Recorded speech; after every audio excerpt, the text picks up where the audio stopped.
বন্ধুরা জানাই ধিক্কার। আমি চাই হোক ন্যায্য বিচার। রিসেন্টলি দেশের এই নিক্কারজনক বেদনাদায়ক ঘটনা কিন্তু খুবই লজ্জার। শুনলে পরে খারাপ লাগেই সবার, তবু কেন মনে পড়ে বারবার ঘৃণ্য অপরাধের আতুর ঘর, ওই সেই কলকাতা হসপিটাল আরজি কর।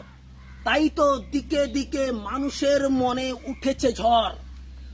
পুলিশ, ইডি, সিবিআই যাতে দুষ্কৃতীদের দ্রুত তাড়াতাড়ি প্রমাণ সহকারে করুক ধরপাকড়।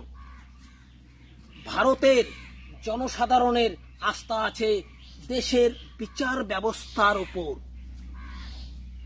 অপরাধীদের শাস্তি নিশ্চয়ই হবে কার্যকর, কারণ জনগণ, কেন্দ্র, রাজ্য সরকার ছাড়াও নির্যাতিতার পাশে আছেন স্বয়ং ঈশ্বর।